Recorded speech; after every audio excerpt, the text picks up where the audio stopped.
Welcome to the channel. Today, my best friend James and I are going to have a discussion about something that's pretty confusing to me, James. Yeah? Yeah. I would like, if at least your opinion on this concept of faith and freedom. How does that jive with your understanding of the entire religious establishment and how that translates to freedom? Well, there's a fascinating thing about faith, which demands that you believe a certain thing, which by necessity reduces your freedom. So faith actually is a detriment to freedom. The antithesis of freedom. It's the opposite of freedom, because in faith, you're given a set of guidelines, and then you're told to follow them. And if you don't follow them, you're a nonconformist and you're in violation, and you will be justly punished by the authorities who are put there by God. And I think we see these examples all over the place, don't we? Like, whatever the church doesn't like, they attack, which deprives other people of their freedom, yeah? Well, there's an interesting thing about rules and laws, right? That naturally we're giving up certain freedoms in order to get certain security benefits, right? But this is also a delusion, because the reality is what we need freedom from is from the tyrannical control of others. That's the thing we need freedom from, because that is what creates the toxic problems in our society, is when you're being tyrannically controlled and manipulated by the religious establishment and the government. You it creates all kinds of different problems within your family unit, with all kinds of different problems within the school unit, all of it, and it continues to manifest itself in all this very negative, harmful behavior, because instead of educating people in the right way to pursue what they want and things, we say, no, what you want is terribly bad, you cannot do any of those things. And when you restrict it to that level, it will come out in all kinds of things. I mean, as a Christian, you did all kinds of things that you knew were wrong, but you could justify it somehow because they were somewhat socially acceptable. And that's the problem with any type of law or religious structure, is that it creates this model you have to follow, but all of a sudden people are just following it, giving it lip service. They're not really following it. I think the biggest tragedy is, from a social standpoint, and I pointed this out in a lot of my writings, that what happens in a society is, even if you don't belong to that organization, you are influenced by the pressures of society to conform to that way of thinking and behaving. Would you agree? Absolutely. I mean, if you're a child growing up in a classroom you're surrounded by Christians, and maybe your parents are let's say agnostic, they're not really sure, they haven't made a decision on it yet, and they're just open to whatever. They're pursuing different spiritual pursuits in search of the truth, right? So that child growing up in a classroom surrounded by Judeo-Christian belief systems, playing on the playground, being told by children, that's bad, right? It's a very human thing, it's a primate thing to want to fit in, right? Because it's a detriment to be on the outside of the group, survival-wise, going back to the primitive days. Right. So we think that we have to fit in order to ensure our survival or acceptance, because most people have to be a part of the group. Yes, and we do that to the detriment of our own self, to following who we really are. Yeah. And we restrict our own freedom for the needs of the group. And some of that can be admirable in the sense that, I'm not going to eat too much so that you can have some food. There's some instinctual backing for some of this, but we've taken it way too far. And faith and religions particularly do it in a way that is only the only real outcome and benefit is for those who are in charge. That's the problem.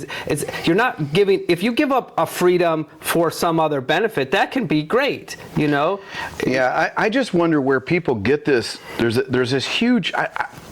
There's a disparity between faith and freedom. I mean, to me, the church stands for "Thou shalt not." right? And if the church doesn't like something, it attacks it. And I'll bring up one frontier that just seems to never, ever, ever die out is the realm of the LGBTQ community, who are constantly under attack from the church.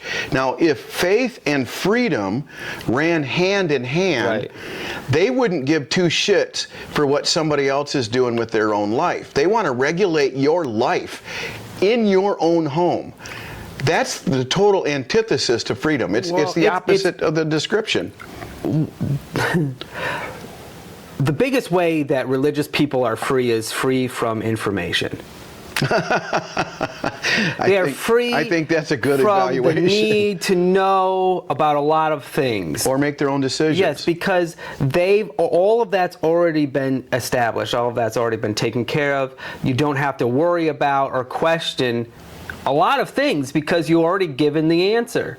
And that's a huge part of what they think is the benefit, right? Because the idea is I'm coming across a problem that I don't know the answer to. And this other guy says, hey, I know the answer. And that's great. You know, I'm looking at my car and it needs to be fixed. I don't know the answer. Some other guy comes and tells me what the answer is. That's great. Yeah. This is the problem. They say they have the answers, but clearly they don't. If you look at the statistics, Christianity has failed. It's failed to bring freedom and happiness and joy to people in the way that it promotes itself. They're constantly lying. And I grew up my whole life in the church and I saw it so very clearly. Yes. There's no quality of life that Christianity is improving. In fact, it's making my life worse. Absolutely. Absolutely. Look, I took some notes down here just so I could stay on track, but one of the things that I want to talk about is the total hypocrisy of when you say faith and freedom. In the Bible Belt, there's about 12 states that have banned felons from being able to vote. Okay? The one quintessential thing that makes you American is the democratic process and your ability to voice your opinion through voting. Now, you and I both agree that the voting regiment has turned into a very ineffectual way of actually having the people regulate government. Right? However, when you take that option away from somebody, you have literally taken them, they're no longer a citizen, right? Absolutely. They're a taxpayer, but they're not a citizen. So you have 12, I think there's 12 states. I put it in Land of the Free, Home of the Brave, and other BS, how you take a huge percentage out of the voting population. In some states, up to 30% are felons, okay? Now, the only reason why they are felons is because there were laws made against humanity. Right? So you take the human propensity for anything, and then you make it against the law. And one of the things that I will harp on probably the most are drugs, right? So in a free country, you should be able to do whatever you want. Absolutely. The definition of freedom is to act and choose what you want to do, right? Right. And they cannot take drugs. Now, this is between them and themselves. Yeah. It's nobody else's business what they're doing. No. Now, what Big Pharma does for massive profits, the guy at the end of the street selling some pills will go to prison for. Right. And he will receive a felony. And he will no longer be able to vote because he didn't participate in the conformity of the church and state. Yeah. So we don't want him, we don't want a voice of somebody who is a dissenter. Would you agree with that? Oh, absolutely. That's the whole point, is anyone who steps out of the parameters of normal behavior and then is labeled a felon is no longer a citizen of the United States. No. They have had all of their rights stripped from them. There are states that still allow them to vote, but for the most part, they have been deprived of their full citizenship. They're here as a taxpayer. Now, the rest of the states obviously allow voting, but for those states that disallow it, most of them are in the Bible Belt. Does that surprise you? No. Because they have the most laws, right? The most stringent laws. Absolutely. You've got most of them states down there are still fighting for fucking legalization of pot. You know, all these other states have legalized marijuana because guess what? All the bullshit propaganda that was sold to the American people about how harmful it was and how it was going to destroy the fabric of fucking society.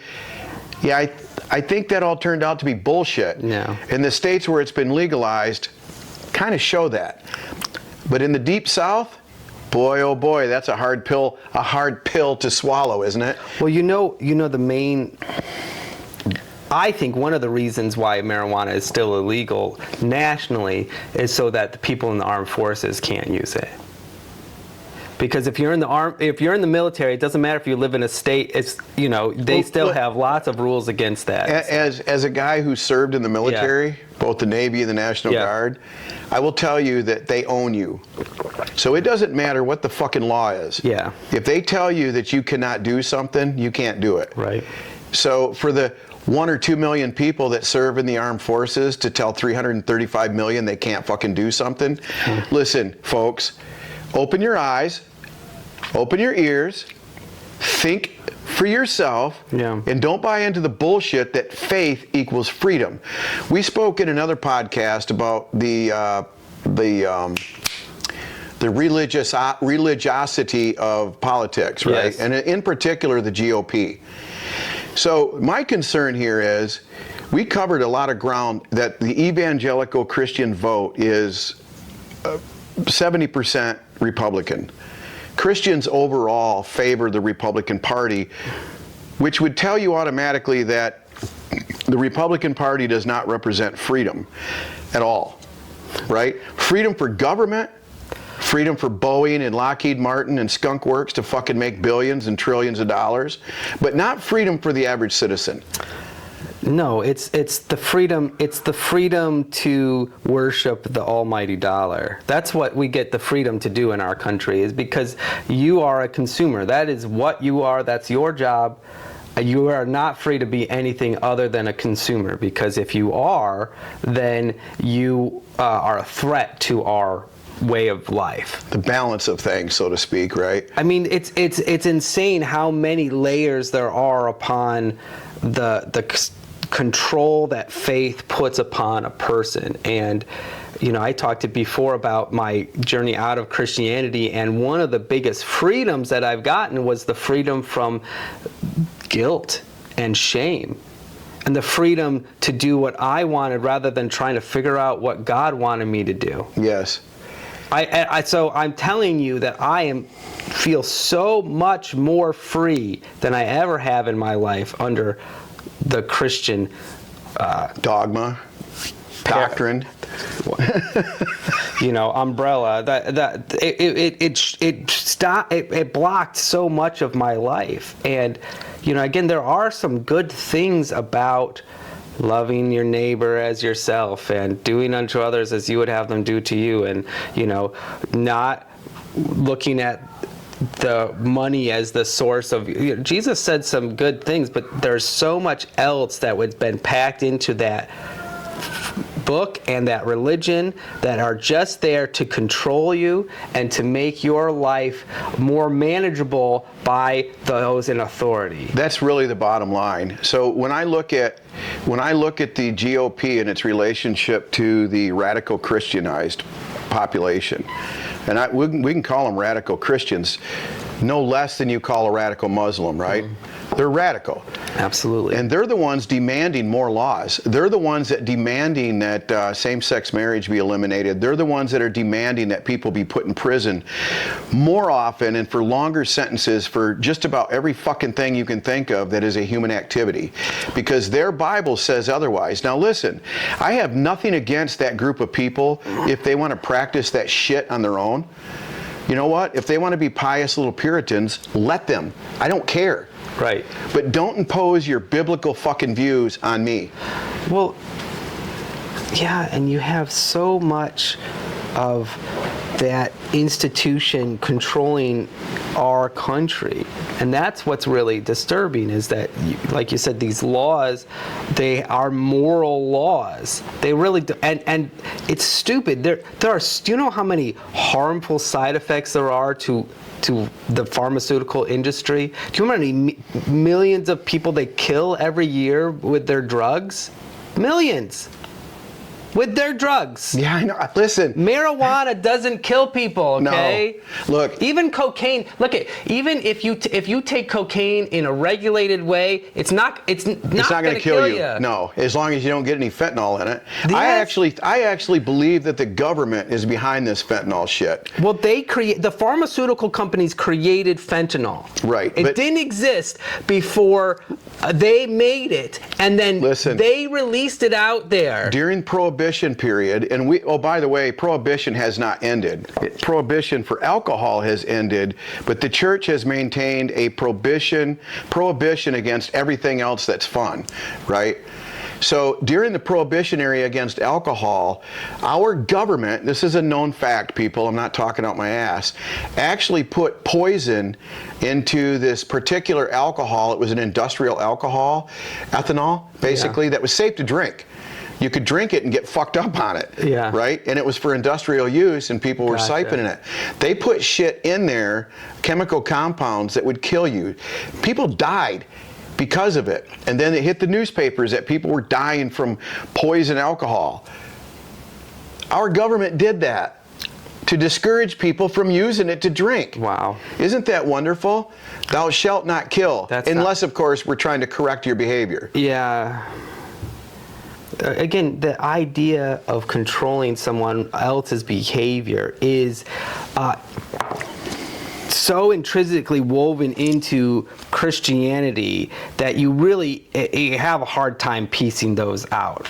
Like, it's strange though, because like Jesus said things like it is for, or Paul said this thing like it said, for it is for freedom's sake that Christ has set you free, but don't use your freedom to to connect yourself back up to the yoke of bondage, right? Of sin. Yeah. So the idea is that you're free from the guilt of sin, so don't stop sinning. Which is listen, we've had this discussion, right? To sin is to be human, at least according to the Bible, because to be sin-free is to be like Jesus Christ, to be a God, and to be free from sin. That's fucking impossible. But I always thought because of that verse that God really valued freedom. I mean, it says Jesus came so that you would have freedom. Like, that's pretty powerful statement, right? And then I go, well, that sounds really good. And then you look at the church and they don't agree with that at all. Jesus came so that we would have the ability to be right. He is right. Whoever has Jesus is right. Everybody else is wrong. That is why Jesus came. That's why the church is the way that it is because they believe that they are right. And when you are right, that's when you are allowed, in your pride, to restrict the freedom of others because they're wrong, and that behavior is wrong, and therefore it should be illegal. What's concerning is that when you have a political party that's so dependent upon the religious right, what will they do when they're in power to ensure that that religious right maintains their numbers? Or maintains a level of protection not afforded to others? I think it's a sideways fucking deal, man. Absolutely. They're not going to support organizations that are friendly to any other fucking political affiliation, right? Even though it's supposed to be completely separate, separation of church and state. But yet we have 100% of the GOP Congress is Christianized. Yeah. The other side of it too that is a hypocrisy against freedom is censorship of any kind, right? Absolutely. Censorship is one of the worst things there is because you're basically saying whatever this person is thinking or saying is unallowable. It's wrong. You are wrong. Right? You cannot express that. But even if it's wrong, people should have the option of making their own choice. But they don't. These book bans, Moms for Liberty, what a contradiction. Yeah. Moms for Liberty, and we're here to censor your fucking books. We're going to ban the books so that the children that go to this school or visit this library do not have access. I want to bring something up on this censorship thing. A good friend of ours that we both, a mutual friend of ours, raised in what, North South Dakota? Does it matter? It was South Dakota. It matters to people that live in the Dakotas. South Dakota. It was in South Dakota. Yeah. Now we're having this discussion about how he's upset because his grandson was pointing out to him like everything he's been taught is wrong. And I said, I happen to agree with your grandson that most of what you've been taught is a lie. Right. And the information that you're now getting in your mid-60s is very difficult to deal with. Sure. Right? I mean, it's fucking huge. It's late in life to go, what the fuck? You're telling me that everything I've bet my life on is bullshit. Right. And I said, well, this information has been around for a long time. And he says, no, it wasn't available to me. Well, but his area was completely dominated by the church. Absolutely. So a form of censorship, look, you don't, if you have enough of these people in one area, it doesn't make the headline news. Right. Because they simply don't have the material around. Now, the internet's pretty much squashed that. You can't stop somebody from getting information that's contradictory to but Christianity. They don't even know to look for it. They don't even know that it's out there. True enough. You can talk to people. It's not in their worldview. They can't see it. They don't have eyes to see it. You know, Jesus said, if you have ears to hear and eyes to see, you know, then you will hear the truth. You'll find that thing. And I want you to know it's very courageous for you to try to change your worldview, to at least be open to a different worldview. And it's thank you for watching this. Thank you for being interested in, you know, the truth, because we're looking for the truth, and we're not saying we have it all figured out. We're just pointing out these clear, you know, lies that the church has been promoting, that they stand for freedom. And the government backs that up. Listen, I got a picture. I'll make sure we get it posted during the political campaign for Trump's fucking bullshit and so I got these fucking Republicans that like to huddle together around the church, especially in communities like Grant, you know, Newaygo and Fremont. They want to wear that cross emblazoned on their chest with the crown of thorns to let people know that I am of Jesus too. That to me is a real conflict of interest when the goddamn church is supporting a political candidate. Right? We talk about the censorship. We talk about how Republicans consistently, they're labeled the conservatives, and we've covered the definition of conservative. Yeah. Right? Well, this is a great question. You know, if you have any doubt about this, you know, go to church, go up to your pastor and ask him if it's okay if you voted for somebody other than Donald Trump. Yeah. I mean, what would he say? Would he at least give you that, well, I guess it's okay, like, you're really flirting with the devil there, but you know. Right, okay. right. Like as if Donald Trump is Jesus and Camilla was the devil. First of all, they're all in bed with the same oligarchical. Look, they're all fucked up. Money people. It's all about the money people. It's all about money. And one of the biggest ways that Americans are not free is economic freedom. And we had talked about that before, but you know, the church doesn't want you to be economically free either. Because they demand that you give them 10% of your income for 3 hours a week. 3 to 5 hours a week is all that church building is used for. Stop tithing. Let me just say something to you. Tithing, in all truth, is not a Christian concept. And I'm going to fucking correct your pastor on this. They get the tithing law from the Old Testament. Do you know what testament means? Contract. Yeah. The New Testament means the new contract. Well, you don't live under two contracts. You can only have one contract. And nowhere in the New contract does it instruct you to give 10%. Paul actually says, and I am not a Christian and I fucking hate the book, but Paul says, if you insist on being a Christian, that to take care of your family first, and then give as you are able. Because even the barbarians take care of their families, right? You would be less than a barbarian if you didn't take care of your family first and then give to the church. The other thing is the church has become such a corporation, such a propaganda machine, that they require a lot of funding for stuff other than your spiritual growth. You could show up in your neighbor's house, 5 or 6 of you together, have a little Bible study, ask a bunch of questions, and then go about your business. But they don't want that. So there's a large church, and I could look up the information, but I went there. They're having some, their annual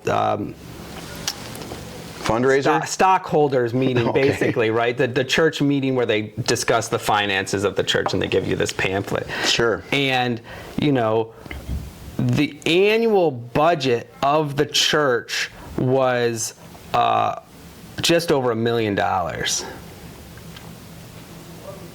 million. How many people work there? Probably only like 15. $1 million. They don't pay taxes. No, but they got, less than 1,000 people show up at this church, and it was right around $1 million. And I was thinking about, half of that went to donuts, probably. Donuts and coffee. Nice. No, half of that goes to the staff. Yeah.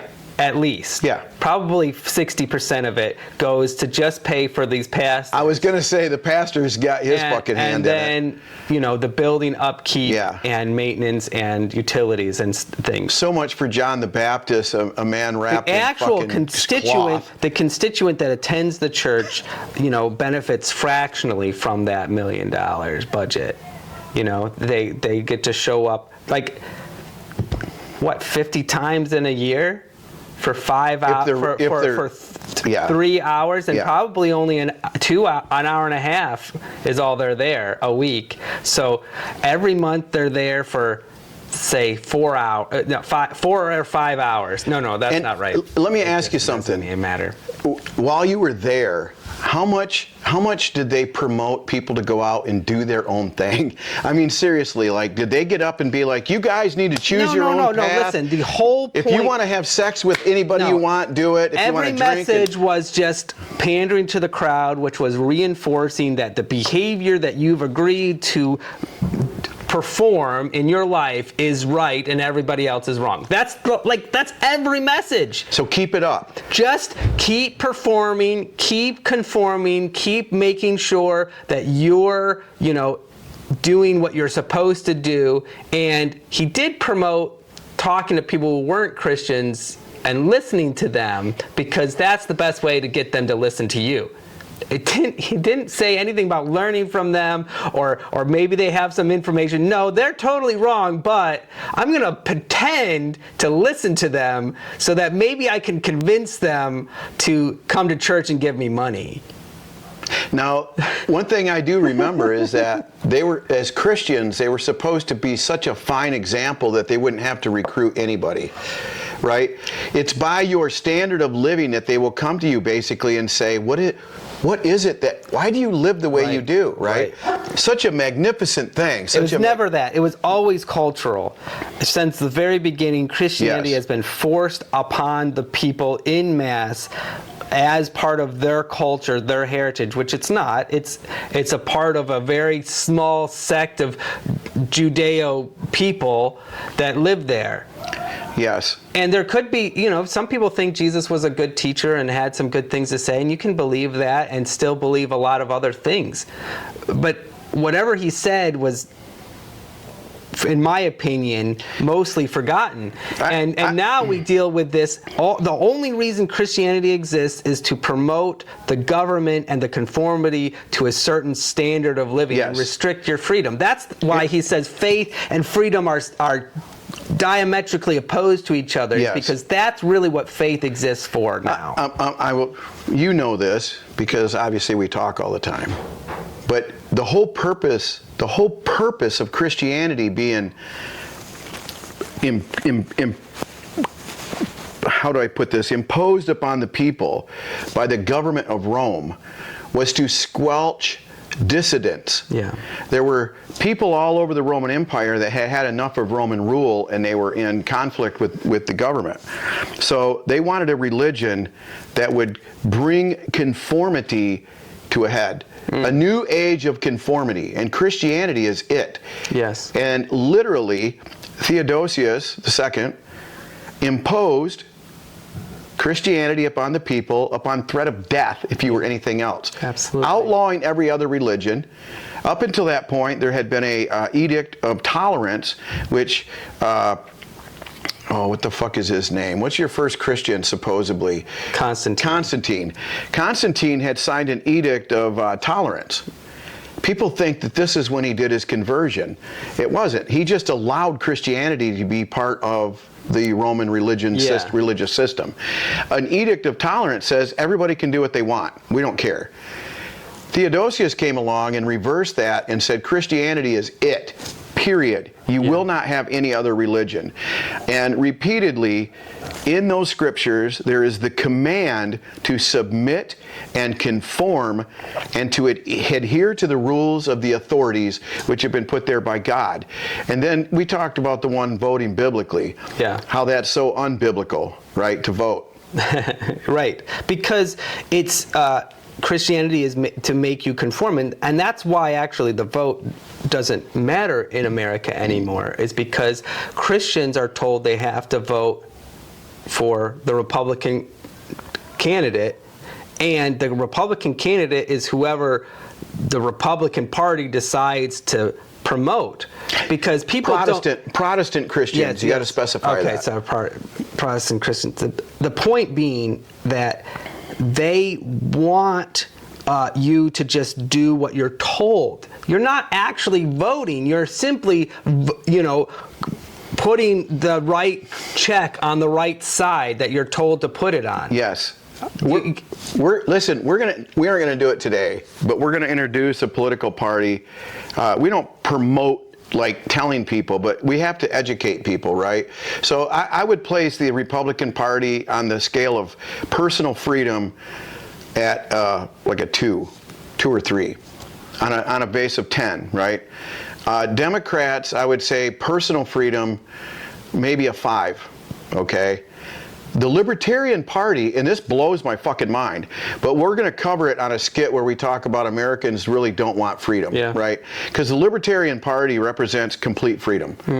Like the minimalist government you can possibly think of. Right. The problem is with Christianity, they don't want total freedom, because that means that my neighbor can do things that will become tempting to me. And I am going to violate the rules of my faith, because if I see this guy having so much goddamn fun, I am going to have to make myself available, right? I'm going to have to say fuck it and go over there and do it. The church will die.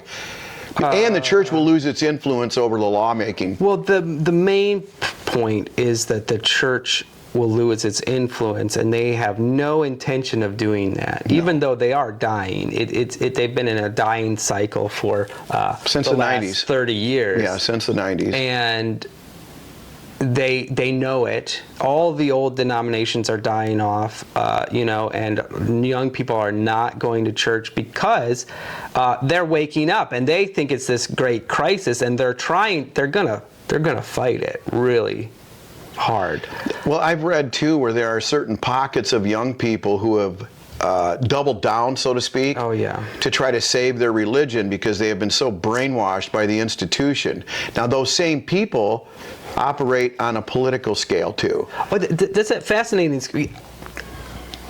segue there, because I think that whole idea of doubling down on something happens to us all the time. I had to make that choice recently, because when you're confronted with new information about your religion that that's in direct conflict with what you've been told, what you believed, you have a choice to make. You don't automatically have to believe it. What you can do is you can double down. You can say, I'm going to ignore that information. When you're doubling down, what you're really saying is, I'm going to overcommit to this thing because I'm afraid of losing it. It's not about whether it's right or wrong, whether it's serving you or not. It's about you're losing something that was important to you, and it's part. And I get it. It's part of your worldview. It's a part of how you've been programmed. You were brainwashed with it as a child. It's very difficult to let go of, but if you value freedom, if you value love and peace on the earth, you have to let it go. Because freedom, according to America, is we get to be free to do whatever we want, and anybody else has to conform to what we tell them to do. The majority, right?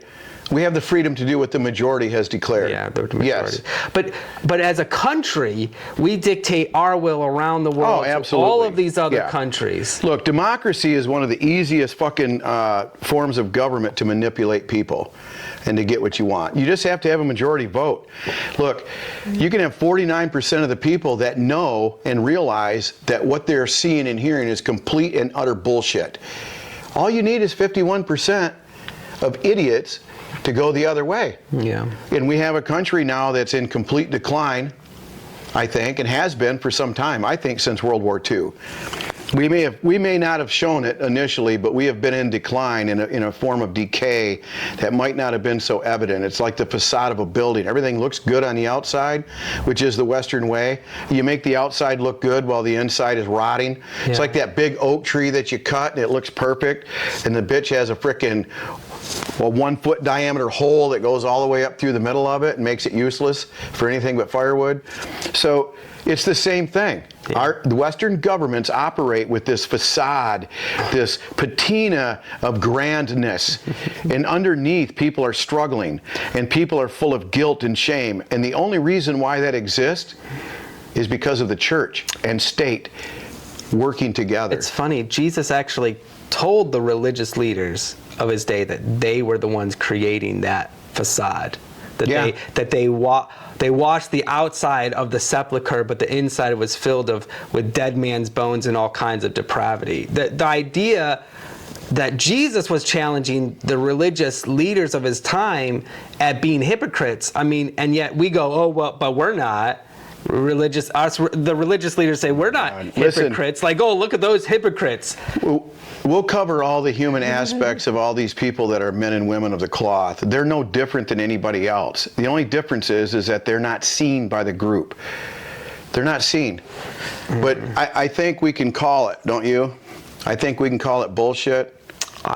Faith Absolutely. and freedom do not belong in the same sentence. No, they do not. And Okay. and to think that they do is to be naive, and you're sticking your head in the ground and you're denying the truth of it. Just take a look at it. Look for yourself. You can see that it's a lie. You can see that your faith, your religious faith, has been restricting your freedom and seeks to restrict the freedoms of anybody who disagrees with them. I agree. You know what? James, I think we're going to call it. What do you think? Till next time. All right. Thanks for tuning in. This is Seamus Pendragon and James, still living in sin. Till next time, see ya.